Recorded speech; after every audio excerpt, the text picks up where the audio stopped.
안녕하세요, 시청자 여러분. 한 주간 잘 보내셨습니까? 이상적인 재정 이야기를 명쾌하게 풀어드리는 리차드 명과 함께하는 머니톡스. 오늘 그 15번째 시간을 맞았습니다. 네. 지난번 시간에 말씀을 드렸던 그 사업체 재정 보조 그 설계에 관해서 참 많은 문의들을 하셨습니다. 특히 지난 시간에 사업체의 기본 종류와 수익과 자산이 우리가 자녀가 대학을 진학할 때 미치는 그 영향과 또 그것을 어떻게 설계를 우리가 하였을 때 더 많은 베니핏을 얻고 재정 보조를 극대화시킬 수 있는지도 곁들여서 말씀을 드렸죠. 네, 이번 시간에는 정말 중요한 내용을 좀 다루려고 합니다. 우리 스스로 갖고 있는 그 고정관념에 대한 탈피겠습니다. 즉, 빚에 대한 고정관념을 버려라 하는 내용의 주제로 오늘 이 주어진 시간 동안에 좀 많은 정보를 드리도록 하겠습니다. 첫째, 이 빚에 대한 고정관념이라는 거는 우리가 지내오면서 항상 나는 빚이 싫어. 빚을 왜 져야 돼? 그리고 빚을 왜 물려줘야 돼? 하는 그런 말씀들을 많이 하지만 미국적인 사고방식과 미국에서의 기본적인 세법이라든가 그리고 재정 상황을 우리가 생각을 해볼 때는 일부러 빚을 갚을 능력이 있는데 일부러 빚을 질 수 있는 그래서 더욱더 많은 혜택을 얻을 수 있는 방법도 있다는 점을 우리가 고려해 봐야겠습니다. 제가 작년에 그 팜스프링스에서 어떤 그 큰 모임 회의에서 초청을 받아서 강연을 한 적이 있습니다. 참 거기에 강사가 재밌는 말을 했어요. 그 8899234 그리고 9988234 이게 뭔지 아십니까? 이렇게 묻는 거예요. 우리가 인생을 살아가는 데 있어서 가장 큰 대별되는 삶의 모습을 우리가 보여줄 수 있는데요. 9988234가 뭐냐면 그 연설자가 구질구질하게 88세까지 살다가 2, 3년 한참 고생하고 죽는 거랍니다. 그 반대가 8899-234. 팔팔하게 99세까지 장수하다가 2, 3일 고생하고 사망한다는 말이겠죠. 근데 이 말이 의미하는 게 굉장히 참 아이러니컬합니다. 왜냐하면 우리가 인생을 살아가면서 이렇게 진행하는 모든 것은 선택사항이라는 겁니다. 그래서 오늘 우리가 이 빚에 대해서 고정관념을 바꾸기 위해서 말씀을 드리는데 빚을 무조건 나쁘다 할 것이 아니라 생활 속에 빚을 피할 수 없기 때문에 이 빚을 활용을 해야 된다는 뜻으로 우리가 한번 접근을 해보도록 하겠습니다. 따라서 과거를 버리고 새 출발을 하지 않으면 새로운 것은 아무 의미가 없기 때문에 기본적으로 우리가 살아가면서 빚을 피해갈 수가 없단 말입니다. 적을 이길 수 없다면 오히려 친구가 되라고 그랬습니다. 그래서 이 시간에 기본적으로 좋은 빚과 나쁜 빚 먼저 한번 크게 대별을 해보면서 우리의 고정관념이 어떤 곳에 서 있는지를 한번 측정해 보도록 하겠습니다. 네, 여기 도표에 보시듯이 이 빚에는 크게 좋은 빚과 나쁜 빚으로 나눌 수가 있습니다. 좋은 빚은 어떤 그 기준으로 우리가 판단하냐면 세금에서 공제를 할 수 있는 예를 들어서 원금과 이자를 공제한다든가 아니면 이자를 공제한다든가 하는 식으로 같은 빚일지라도 우리 생활 속에서 혜택을 주는 빚을 우리가 들 수가 있겠고요. 나쁜 빚은 공제하지 못하는 사채라든가 또 크레딧 카드라든가 아니면 뭐 자동차 비즈니스 목적으로 쓰지 않는 자동차 페이먼이라든가 여러 가지 이런 것들을 들 수가 있겠죠. 그래서 우리가 이 빚을 갚는 것이 굉장히 중요한 일이 아닐 수 없습니다. 돈이 있는데도 일부러 돈을 빌리면 빚을 갚을 수 있는 플랜이 따로 있는 거기 때문에 언제든지 그 리스크를 배제할 수 있지만 돈이 없는 상태에서 무조건 빚을 빌리는 것은 리스크가 증가를 한다고 우리가 볼 수 있겠습니다. 그러나 빚을 갚는 데는 두 가지 관점에서 우리가 생각해 볼 수 있습니다. 하나는 인플레이션을 활용할 수 있겠죠. 그 많은 분들이 어떻게 인플레이션을 활용해요? 하고 말씀을 할 수 있겠지만 우리가 인플레이션이 우리 생활 속에 어떻게 적용이 되냐면 인플레이션은 결국 우리 자산과 빚에 동시에 적용이 된다는 사실을 우리가 알아야겠습니다. 물론 우리 자산에 현금 자산이라든가 부동자산이라든가 묶여있는 돈이라든가 이곳에 인플레이션이 적용이 되면 인플레이션은 현금의 가치 즉 돈의 가치를 떨어뜨려주는 역할을 하기 때문에 자산의 가치가 떨어지니까 결과적으로는 우리가 독약과 같은 역할을 할 수 있겠죠. 그러나 우리 빚에 만약에 인플레이션이 적용이 되게 되면 결국은 빚의 가치를 동시에 떨어주는 역할을 하기 때문에 보역과 같은 역할을 하게 되는 겁니다. 한번 간단하게 이렇게 이해가 쉽도록 마련해 봤는데요. 그럼 우리가 빚을 접근을 할 때 이 머니 룰을 생각 안 해볼 수 없습니다. 여러분들 한번 룰 오브 72 아니면 룰 오브 115이라는 말을 들어보셨습니까? 재정을 다루는 라이센스가 있으신 분들은 대부분 다 이해를 하시는데요. 72라는 숫자를 이자율로 나누면 나오는 그 분모가 돈이 2배가 되는 시점을 우리가 몇 년이 걸리는지를 알 수가 있는 거고 115를 우리가 이자율로 나눴을 때 그 분모가 되는 게 돈이 3배가 되는 시점을 말씀드리는 겁니다. 그렇다면 이거를 한번 까꾸로 한번 생각을 해봐야겠어요. 왜냐하면 72라는 거를 우리가 인플레이션 팩터, 즉 돈의 가치가 떨어지는 팩터로 나눴을 때 나오는 분모가 돈의 빚의 가치가 반감이 되는 시점으로 우리가 볼 수도 있는 거고 3분의 1이 되는 시점은 115를 우리가 나눠주면 되겠습니다. 따라서 똑같은 정보들에도 우리가 어떻게 접근을 하고 인플레이션을 이용을 하느냐에 따라서도 빚의 가치를 떨어뜨릴 수 있다고 하겠죠. 그렇다 그러면 실질적으로 우리가 항상 의식주, 우리가 피해갈 수 없는 부분이 바로 살고 있는 집이지 않습니까? 특히 많은 분들이 부동산에 많은 또 투자들을 하시는데요. 빚이 많건 없건 간에 집의 가치의 상승, 즉 집값의 어프리시에이션은 항상 일어나고 있다고 보겠습니다. 그렇다 그러면 A라는 분이 있고 B라는 부분이 있는데 똑같은 이웃사촌으로 80만 불짜리 집, Fair Market Value, FMV가 Fair Market Value입니다.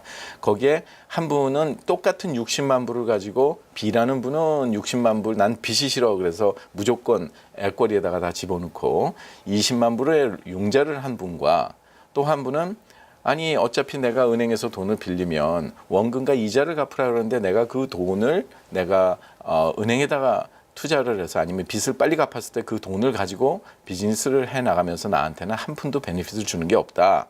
그리고 자산의 가치가, 액거리의 가치가 계속해서 인플레이션으로 떨어지지 않느냐. 그래서 내가 관리하겠다. 그래갖고 에스크로 어카운트를 이렇게 분리를 해놓은 분이 있다고 가정을 해보죠. 그러면 액거리를 20만 불을 넣고 융자를 60만 불을 해서 40만 불의 액거리를 따로 분류를 시켜놨습니다. 그러면 이 A라는 분은 리스크는 전혀 없다고 보겠습니다. 이 40만 불 분리해 놓은 걸 꺼내서 언제든지 빚을 갚을 수가 있기 때문이죠. 예, 그렇다 그러면 기본적으로 이 두 사람의 차이가 어떻게 일어날지 우리가 한번 생각을 해보겠습니다. 이 A라는 분은 인플레이션이 3%가 앞으로 10년 동안 이루어졌을 때 매년 빚의 가치가 1만 8천 달러, 즉 60만 불에 대한 3%인 1만 8천 달러의 빚의 가치가 떨어지고 동시에 자산의 가치는 20만 불 액거리에 대한 3%, 즉 6천 불의 자산의 가치가 떨어지니까 매년 12,000불의 빚의 가치를 탕감받는 효과가 나겠죠. 그걸 10년을 계속 갖다 그랬을 때 이분은 12만 불에 대한 빚의 탕감 효과를 얻을 수 있었던 거고요. 이와 반대로 B라는 분은 12만 불의 자산의 가치가 떨어지는 효과가 났겠습니다. 따라서 이것을 우리가 만약에 그 A라는 분이 액거리에 40만 불을 분리를 해놔서 현금 자산으로 했을 때 이걸 고정이자 어디 3%라도 넣어주면 10년 동안 이 돈은 53만 7천 불로 우리가 증가하겠습니다. 그럼 여기서 우리가 물을 수 있는 게 B라는 분이 나는 몰개지 페이먼이 3분의 1밖에 되지 않지 않느냐. 하지만 여러분들이 아시겠지만 몰개지자를 공제를 하다 보면 공제할 이자가 적어지니까 인컴을 더 보고를 해줘야 됩니다. 그래서 인컴을 더 보고를 해주게 되면 텍스를 많이 내겠죠? 네, 맞습니다. 그 인컴 텍스가 몰개지 이자보다 더 비싸다는 것을 아셔야 됩니다. 따라서 우리가 살아가면서 똑같은 거지만 어떻게 습관을 달리하고 어떻게 우리가 고정관념이 바뀔 수 있느냐에 따라서도 달라지는 거고요.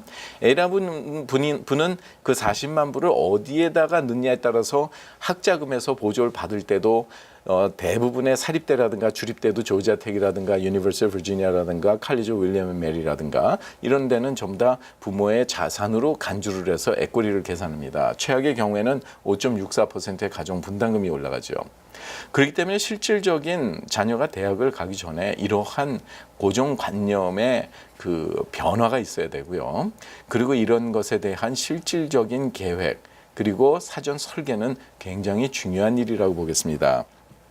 따라서 우리가 실질적으로 그 모든 일을 해 나가는 데 있어서 할 수 없는 것을 못해서 혜택을 얻지 못하는 게 아니라 할 수 있는데도 하지 않기 때문에 잃어버리는 기회비용이 매우 크다고 보겠습니다.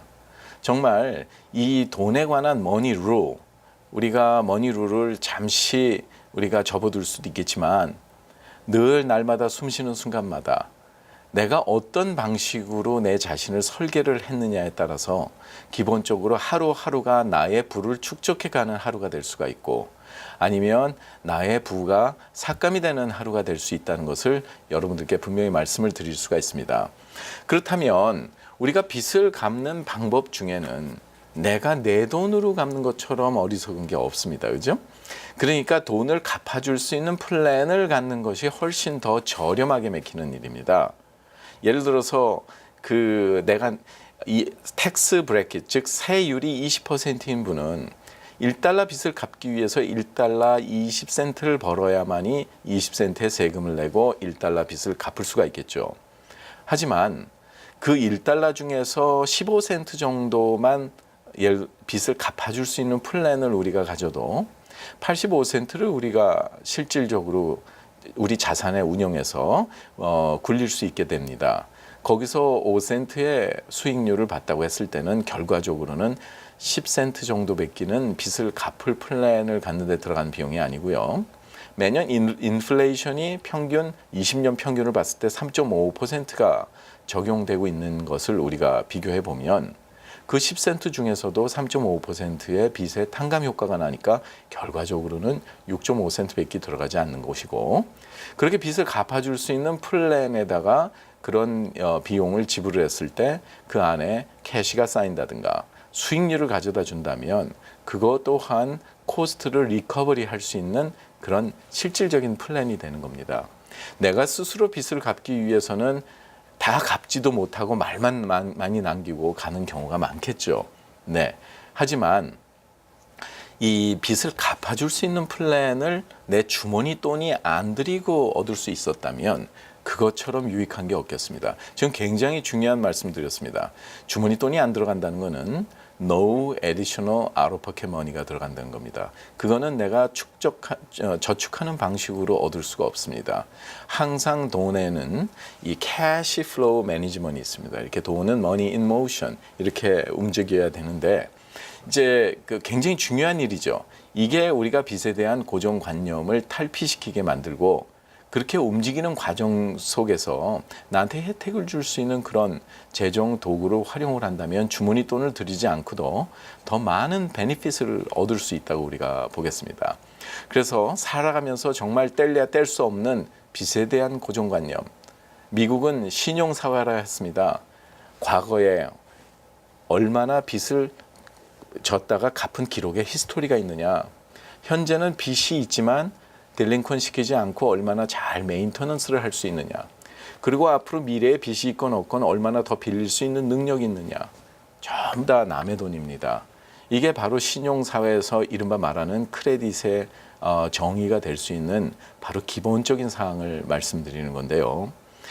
정말 이 미국의 모든 경제 원칙과 또 세법이나 여러 가지 그 재정 전반에 걸쳐서 이 빚의 기본이 되어서 거기에 따른 혜택을 드릴 수 있기 때문에 만약에 나는 빚이 싫어 아무것도 빚을 지지 않고 모든 것을 캐시로 움직였을 때 나중에 자동차 하나 살 수가 없는 이유가 거기에 있다고 보겠습니다. 따라서 우리가 정말 참 재밌죠. 여러분들 생각하지 못했던 이런 빚에 대한 고정관념 우리가 탈피를 해야 되겠고요. 다음 시간에는 고정관념의 변화가 필요한 그 재정 설계 방안 세 번째 시간으로 그 복리이자가 미치는 재정 설계의 그 득과실 그거 굉장히 중요합니다. 무조건 돈이 복리만 잘한다고 우리가 혜택을 보는 게 아니라는 사실을 여러분들께서 염두에 두셔서 실질적인 혜택을 더욱더 받으실 수 있고 자녀가 대학을 진학을 할 때 준비해야 되는 CSS 프로파일 이 모든 것을 어떻게 그런 증가를 피해갈 수 있는지도 겸해서 말씀드리면서 아침 저녁으로 안팎으로 날씨가 환절기라 싸늘합니다. 여러분들 건강 유의하시고 이 다음 시간에 더욱더 알차고 기본적인 내용에 충실해서 여러분의 안방을 다시 찾아뵙도록 하겠습니다. 리차드 명이었습니다. 감사합니다. KTN 머니톡스는 학자금 무상 보조의 모든 것 AGM 인스티튜트 제공입니다.